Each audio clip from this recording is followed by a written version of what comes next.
एक बार चित्रभानु नामक एक शिकारी था। पशुओं की हत्या करके वह अपने कुटुंब को पालता था। वह एक साहूकार का ऋणी था, लेकिन ऋण समय पर ना चुका सकने पर क्रोधित साहूकार ने उसको शिव मठ में बंदी बना लिया। संयोग से उस दिन शिवरात्रि थी।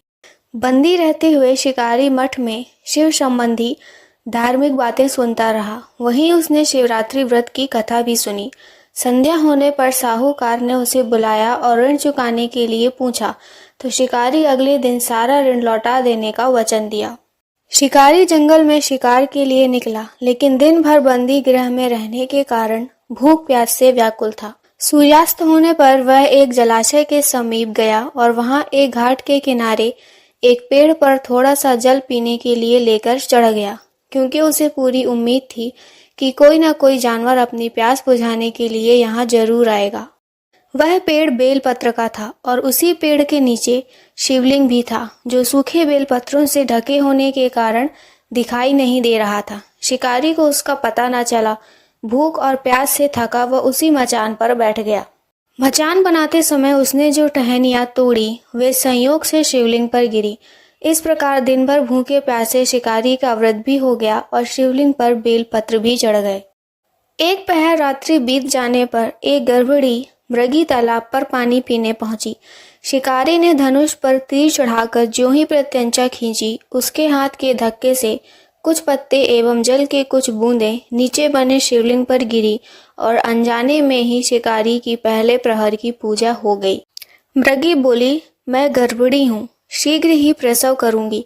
तुम एक साथ दो जीवों की हत्या करोगे, जो ठीक नहीं है। मैं बच्चे को जन्म देकर शीघ्र ही तुम्हारे समक्ष प्रस्तुत हो जाऊंगी, तब मार लेना। शिकारी ने प्रत्यंचा ढीली कर दी और मृगी जंगली झाड़ियों में लुप्त हो गई। कुछ ही देर बाद एक और मृगी उधर से निकली। शिकारी की प्रसन्नता का ठिकाना ना रहा। समीप आने पर उसने धनुष पर बाण चढ़ाया। कुछ बेलपत्र नीचे शिवलिंग पर जा गिरे और अनायास ही शिकारी की दूसरे प्रहर की पूजा भी हो गई। तब उसे देख मृगी ने विनम्रता पूर्वक निवेदन किया कि मैं थोड़ी देर पहले ऋतु से निवृत्त हुई हूँ, कामातुर विहारिणी हूँ, अपने प्रिय की खोज में भटक रही हूँ।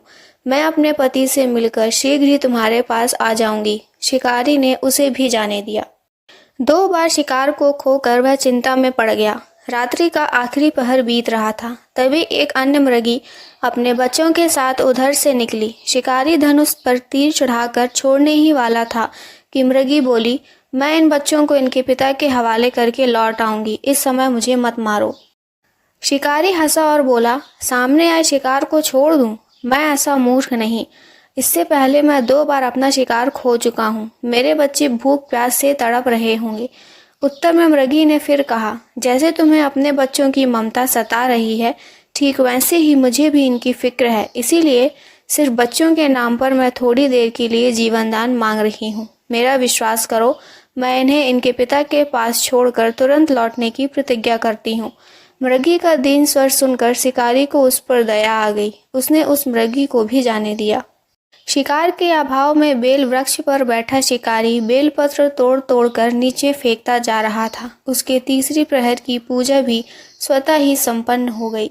पौ फटने को हुई तो एक हष्ट पुष्ट मृग उसी रास्ते पर आया। शिकारी ने सोच लिया कि इसका शिकार वह अवश्य करेगा। शिकारी की तनी प्रत्यंचा देखकर मृग विनीत स्वर में बोला, भाई, यदि तुमने मुझसे पूर्व आने वाली 3 मृगियों तथा छोटे छोटे बच्चों को मार डाला है, तो मुझे भी मारने में विलंब ना करो, ताकि मुझे उनके वियोग में एक क्षण भी दुख ना सहना पड़े।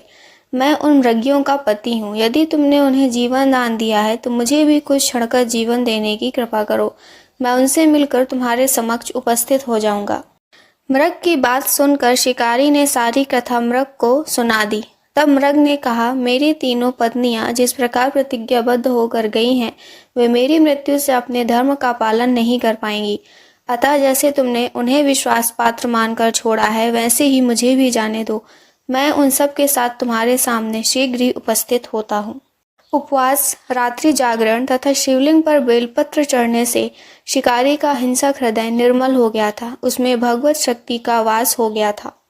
उसके हाथ से धनुष तथा बाण छूट गया और उसने मृग को जाने दिया। थोड़ी ही देर बाद वह मृग सपरिवार शिकारी के समक्ष उपस्थित हो गया ताकि वह उनका शिकार कर सके, किंतु जंगली पशुओं की ऐसी सत्यता, सात्विकता एवं सामूहिक प्रेम भावना देखकर शिकारी को बड़ी ग्लानि हुई। उसके नेत्रों से आंसुओं की झड़ी लग गई। उस मृग परिवार को ना मारकर शिकारी ने अपने कठोर हृदय को जीव हिंसा से हटा सदा के लिए कोमल एवं दयालु बना लिया।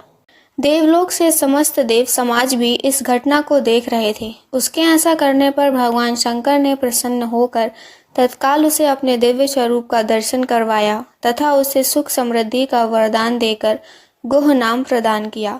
यही वह गुह था जिसके साथ भगवान श्री राम ने मित्रता की थी। इस प्रकार महाशिवरात्रि पूजन पौराणिक व्रत कथा समाप्त हुई। ओम नमः पार्वती पतिये हर हर महादेव हर। सुनने के लिए बहुत बहुत धन्यवाद।